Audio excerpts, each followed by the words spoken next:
हे game changers. पूरी दुनिया में क्यों कुछ ही लोग सुपर रिच बन जाते हैं जबकि बाकी लोग पूरी जिंदगी गरीबी में जीते हैं। रॉबर्ट के दो फादर्स थे, एक उसका ट्रू फादर जो कि बहुत ही गरीब था और उसने पीएचडी कर रखी थी, जबकि दूसरा उसके दोस्त का फादर जिसने कभी 8th ग्रेड भी पास नहीं की और वो बहुत ही रिच था। दोनों बहुत ही हार्ड वर्किंग थे, लेकिन दोनों का माइंडसेट बहुत ही डिफरेंट था। रॉबर्ट के पुअर डैड उसे कहते थे कि पैसे ही सारी बुराइयों की जड़ है, जबकि रिच डैड उसे कहते थे कि पैसे का ना होना ही सारी बुराइयों की जड़ है। पुअर डैड हमेशा कहते कि हम कभी महंगी चीजों को अफोर्ड नहीं कर सकते, जबकि रिच डैड कहते कि सोचो कैसे हम महंगी चीजों को अफोर्ड कर सकते हैं। वो रॉबर्ट को बताते थे कि ऐसा सोचने से हमारा माइंड बंद हो जाता है, जबकि ऐसा सोचने से हमारा माइंड सोचने लग जाता है और हमारी क्रिएटिविटी हमें मुख्तलिफ रास्ते बता देती है उस चीज को हासिल करने के लिए। उसके पुअर डैड कहते कि स्कूल जाओ, खूब मेहनत करो ताकि तुझे एक अच्छी सी कंपनी में एक अच्छा सा जॉब मिल सके, जबकि रिच डैड कहते कि स्कूल जाओ, खूब मेहनत करो ताकि तुम एक अच्छी सी कंपनी खोल सको और दूसरों को अच्छे जॉब्स दे सको। इस वीडियो में मैं आपको कुछ ग्रेट प्रिंसिपल्स बताऊंगा जो आपको सुपर रिच बना देगी, लेकिन उससे पहले मेक श्योर कि आप चैनल को सब्सक्राइब करो ताकि आपको ऐसे ही अमेजिंग लाइफ चेंजिंग वीडियोस मिलती रहे। So let's begin. Number 1, rich don't work for money, money works for them. Rich लोग रिच इसलिए होते हैं क्योंकि वो पैसों को ही अपना गुलाम बनाते हैं और पैसे उनके लिए काम करते हैं। वो पैसों को इन्वेस्ट करते हैं जो कि उनके लिए और ज्यादा पैसे बनाती है, और वो हमेशा पैसिव इनकम स्ट्रीम बनाने पर फोकस करते हैं, ना कि एक्टिव इनकम स्ट्रीम पर।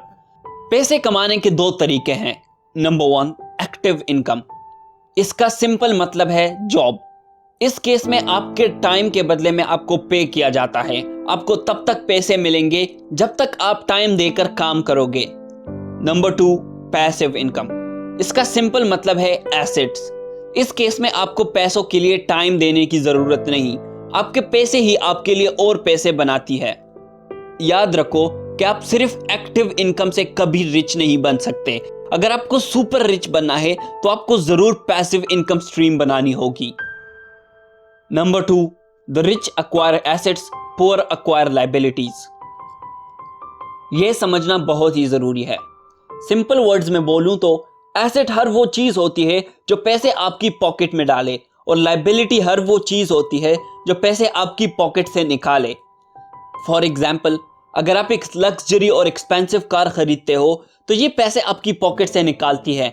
इसके साथ ही आपको इसकी मेंटेनेंस के लिए हर महीने एक्स्ट्रा पे करना होगा, तो ये एक लायबिलिटी है। लेकिन अगर आप यही कार रेंट पे दे दो और आप इसे तब यूज करो जब आपको जरूरत हो, तो ये पैसे हर महीने आपकी पॉकेट में डालेगी, इसलिए ये आपकी एसेट बन जाएगी।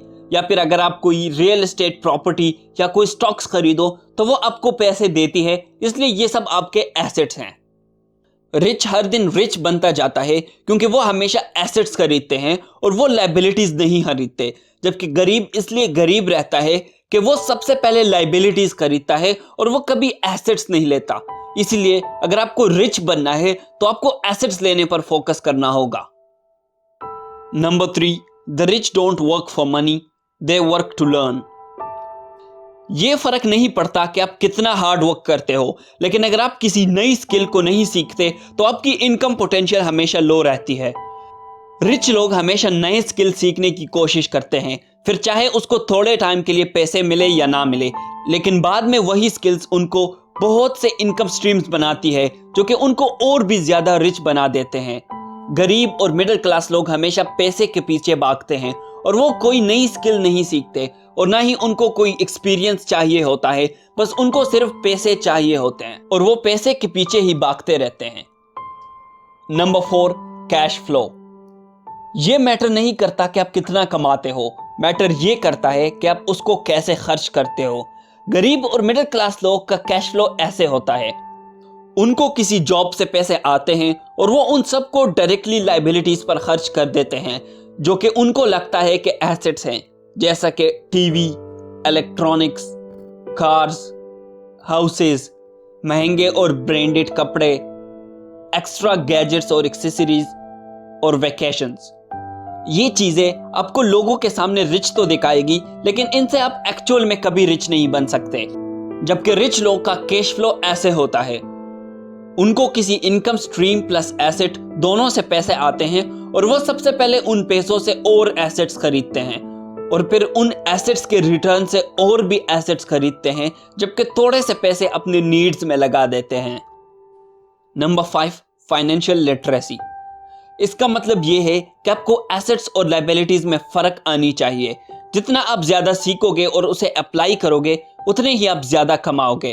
अमीर के अमीर होने और गरीब के गरीब होने की सबसे बड़ी वजह यह है कि पैसे कमाने को सिर्फ घरों में सिखाया जाता है, जबकि स्कूल में पैसों के बारे में कोई सब्जेक्ट नहीं। रॉबर्ट के मुताबिक आपको फाइनेंशियल लिटरेसी के इन 4 पार्ट्स पर फोकस करना चाहिए। Number 1, accounting. अकाउंटिंग का असल मतलब यह है कि किसी कंपनी के एनुअल रिपोर्ट्स को पढ़ना या फिर अपने बैंक अकाउंट के स्टेटमेंट्स को अच्छी तरह समझना। Number 2, investing.